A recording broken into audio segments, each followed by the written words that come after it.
រឿងសម្លឹងពន្លឺព្រះអាទិត្យពេលល្ងាចជះមកលើផ្ទះគំនូរដែលមិនទាន់រៀបរយរតនាអង្គុយលើកៅអីជ័រតូចមួយក្បែរចិញ្ចើមថ្នល់នៃសួនកំសាន្តមួយកន្លែងដៃដែលប្រឡាក់ដោយពណ៌ទឹកគំនូរពាសពេញកំពុងតែកាន់ជក់ផាត់ថ្នមលើផ្ទាំងក្រណាត់ប៉ុន្តែកែវភ្នែករបស់រតនាហាក់មិនបានសម្លឹងមើលទៅគំនូរនោះទេគេកំពុងតែសម្លឹងមើលទៅឆ្ងាយហើយនឹកទៅរកអតីតកាលដែលតែងតែឡងបន្លាចខ្លួនជានិច្ច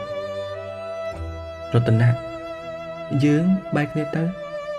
ប៉ាអូនគាត់និយាយត្រូវទឹកចិត្តមិនស្មើទឹកលុយទេព្រោះទឹកចិត្តមិនអាចផ្គត់ផ្គង់របស់របរប្រើប្រាស់របស់អូនរាល់ថ្ងៃបាននោះឡើយយើងអាចមានអារម្មណ៍ល្អជាមួយគ្នាបានមួយរយៈប៉ុន្តែយើងមិនអាចបន្តរហូតបាននោះទេបងបន្តការគូរគំនូររបស់បងទៀតចុះសម្ដីរបស់នារីម្នាក់ដែលជាកូនអ្នកមានកាលពី3ឆ្នាំមុននៅតែលឺក្នុងត្រចៀករបស់រតនៈជានិច្ចពេលនោះនាងបានចាក់ចែងទៅជាមួយនឹងបុរសម្នាក់ដែលមានឡានទំនើបនិងអនាគតដ៏ភ្លឺស្វាងចោលរូបគេឲ្យនៅជាមួយនឹងគំនូរពណ៌និងភាពក្រីក្រដែលមើលមិនឃើញច្រកចេញរបួសនោះបានបង្រៀនឲ្យរតនៈស្គាល់ពីតម្លៃនៃជីវិតនិងគម្លាតនៃវណ្ណៈរតនៈបានស្បត់ជាមួយនឹងខ្លួនឯងថានឹងមិនប្រគល់បេះដូងឲ្យនរណាម្នាក់ងាយទៀតនោះឡើយជាពិសេសមនុស្សស្រីដែលនៅខ្ពស់ហួសពីដៃរបស់ខ្លួនប៉ុន្តែជីវិតតែងតែលេងសើចជាមួយនឹងរតនាបានជួបនឹងអនដោយចៃដន្យហើយមានភាពស្និទ្ធស្នាលជាមួយគ្នាលើសពីមិត្តធម្មតាបន្តិចម្ដងព្រោះតែអនតែងតែមកលេងកន្លែងគូរគំនូររបស់រតនាស្ទើរតែរៀងរាល់ថ្ងៃពីដំបូងរតនាក៏មិនដឹងតតែសោះថាអនជាកូនស្រីអ្នកមានលុះត្រាតែបាក់ចិត្តស្រឡាញ់ខ្លាំងហើយទើបបានដឹងអំពីរឿងនេះរតនាថ្ងៃនេះគូបានច្រើនទេសំឡេងដល់ស្រទន់មួយបានកាត់ផ្ដាច់ខ្សែគំនិតរបស់រតនាក៏ងើបមុខឡើងស្នាមញញឹមដែលគេតែងតែលាក់ក្នុងជំរឿចិត្តក៏លេចចេញមកដោយមិនដឹងខ្លួនអនឈរនៅពីមុខរតនាក្នុងរោមពណ៌សសាមញ្ញតែមើលទៅសមរម្យសុភាពថ្លៃថ្នូរគួរជាទីគយគន់ទើបតែបានពាក់កណ្ដាលទេអនថ្ងៃនេះមកលឿនម្ល៉េះរតនាសួរទាំងប្រឹងរៀបចំឥរិយាបថឲ្យត្រឡប់មកធម្មតាបំផុតនៅផ្ទះធុញណាស់ប៉ាកំពុងតែរៀបចំពិធីជប់លៀងអីក៏មិនដឹងខ្ជិលជួបនឹងភ្ញៀវក៏លបចេញមកជួបនឹងរតនាតែម្ដងទៅនិយាយតែញញឹមរួចអង្គុយចុះលើកៅអីជាប់មកខាងក្បែររតនាមិនតបគេងាកដៃមកចាប់ជក់វិញរតនាដឹងច្បាស់ថា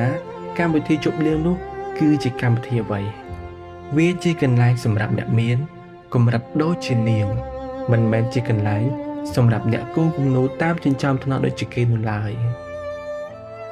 រតនាលួចសម្លឹងមើលអនខណៈដែលនាងកំពុងតែសម្លឹងមើលថ្ងៃរៀបលិច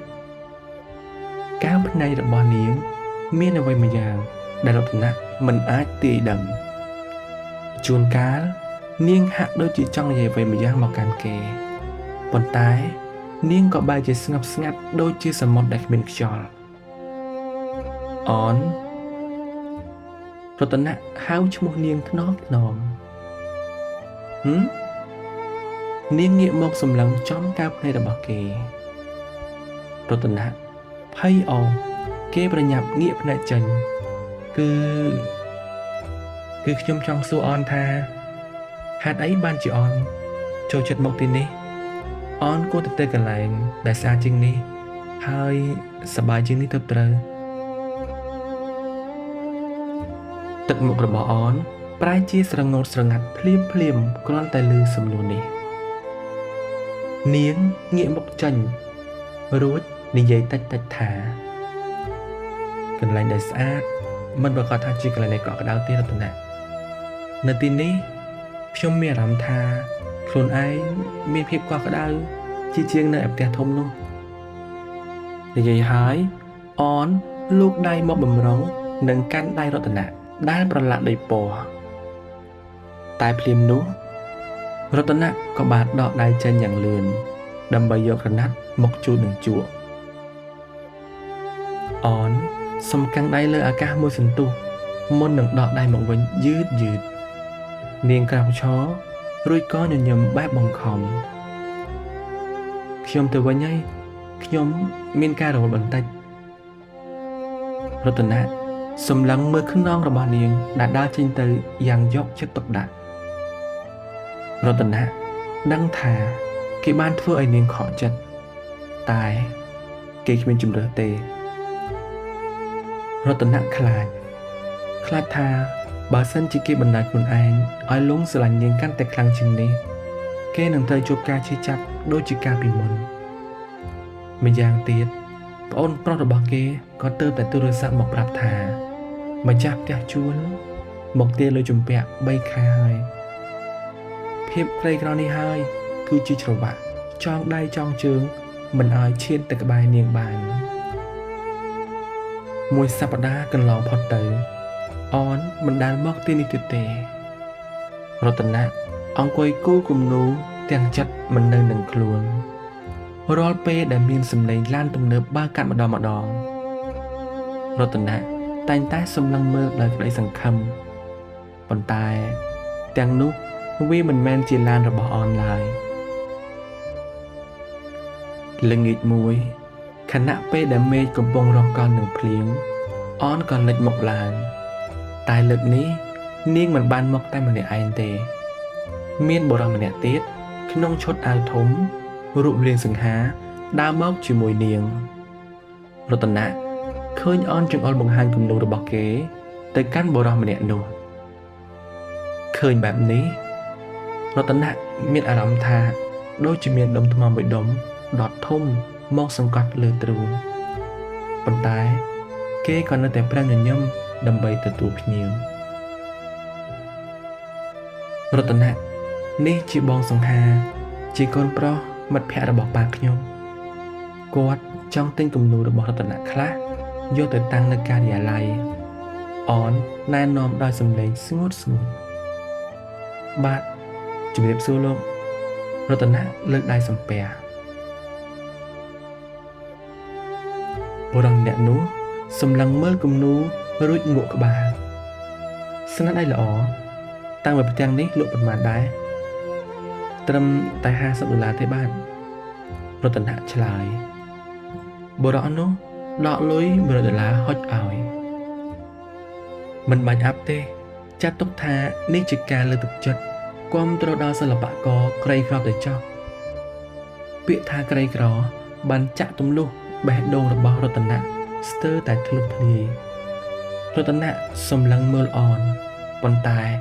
នាងបែរជាសម្លឹងមើលទៅទិសផ្សេងវិញនាងហាក់ដូចជាកំពុងគេចវេះពីក្រសែភ្នែករបស់រតនៈនៅពេលដែលពួកគេដើរចេញទៅរតនៈឃើញបុរសម្នាក់នោះដាក់ដៃលើស្មារបស់អនថ្នម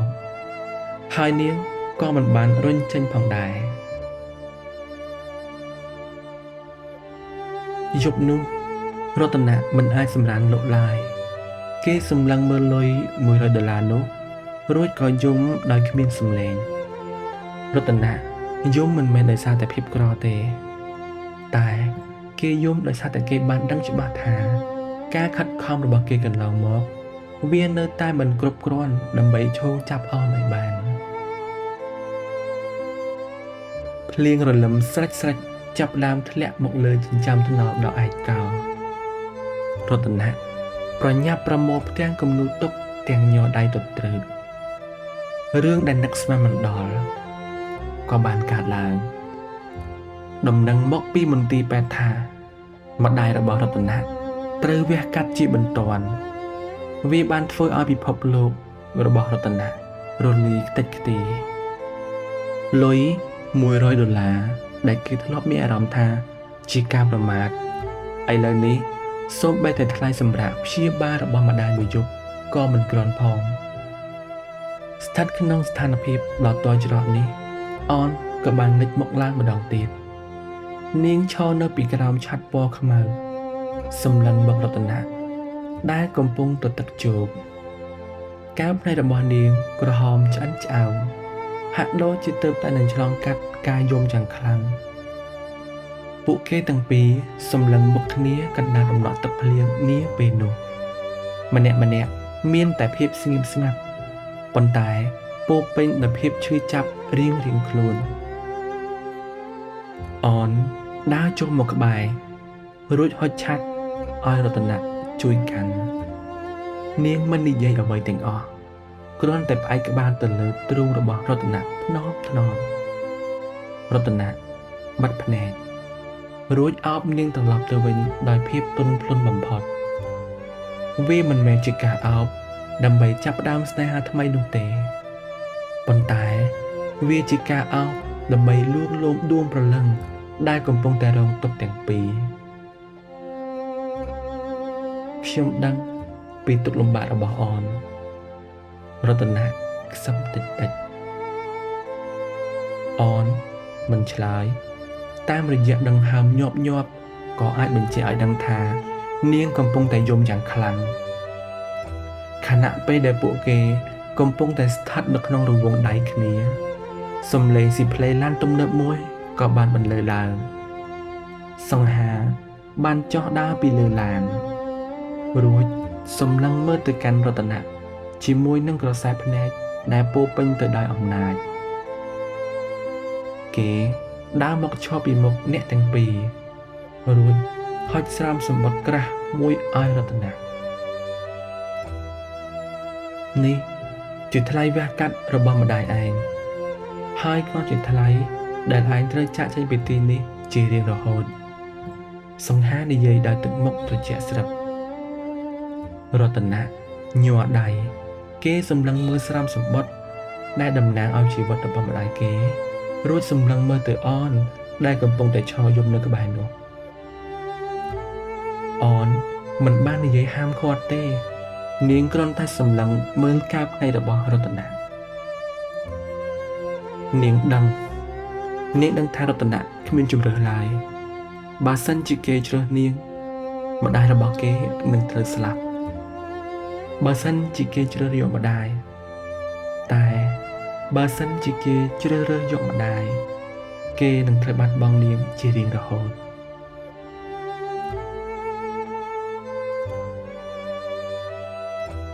រតនៈកុំសម្លឹងមើលអូនដោយអារម្មណ៍ខុសអីអូនខ្សឹបតិចទាំងទឹកភ្នែកហូរជោគថ្ពាល់ជីវិតម្ដាយសំខាន់ជាងអ្វីទាំងអស់រតនៈមានអារម្មណ៍ថាបេះដូងរបស់គេកំពុងតែត្រូវកំបិតរាប់ពាន់មកចាក់ទម្លុះគេយល់ច្បាស់ថាអូនកំពុងតែផ្ដល់សេរីភាពឲ្យគេជ្រើសរើសទូនាទីជាកូនល្អទោះបីជាវាត្រូវកំទេចបេះដូងរបស់នាងក៏ដោយនេះជាភាពស៊ីជម្រៅនៃស្នេហាដែលយល់ចិត្តគ្នាទាំងគ្មានពាក្យសារភាពរតនៈលោកដៃទទួលស្រាមសម្បត្តិនោះយឺតដៃរបស់គេដែលធ្លាប់តែរឹងមាំពេលកាន់ជក់ឥឡូវនេះប្រែជាគ្មានកម្លាំងសូម្បីតែបន្តិចគេសម្លឹងមើលទៅអនជាលើកចុងក្រោយក្នុងការភ្នែកនោះលែងមានភាពច្បាស់លាស់លែងមានរបាំងបណ្ណាមានតែភាពស្មោះត្រង់ដែលប្រាប់ថាបងដឹងថាអូនស្រឡាញ់បងហើយបងក៏ស្រឡាញ់អូនដូចគ្នាប៉ុន្តែពួកយើងកើតមកក្នុងពិភពលោកដែលមិនអនុញ្ញាតឲ្យពួកយើងអាចនៅក្បែរគ្នាបានឡើយរតនៈងាកក្រោយរួចក៏ដើរចេញក្នុងដំណក់ទឹកភ្លៀងដែលកាន់តែខ្លាំងឡើងគេមិនងាកក្រោយសម្លឹងមើលអនទៀតទេ ព្រោះគេខ្លាចថាបើសិនជាងាកទៅគេនឹងមិនអាចដាច់ចិត្តចាកចេញពីទីនោះបានចំណែកអនវិញឈរនៅក្រោមឆ័ត្រកណ្ដាលភ្លៀងសម្លឹងមើលខ្នងបុរសម្នាក់ដែលនាងស្រឡាញ់បំផុតរហូតរលាយបាត់ពីក្រសែភ្នែកពួកគេមិនដែលនិយាយពាក្យថាស្រឡាញ់សូម្បីតែមួយម៉ាត់ប៉ុន្តែនៅក្នុងរាត្រីដ៏ជូរចត់នោះពួកគេបានប្រគល់ជីវិតឲ្យគ្នាទៅវិញទៅមកអស់ហើយរតនាបានលះបង់ក្តីសុខខ្លួនឯងដើម្បីម្ដាយហើយអន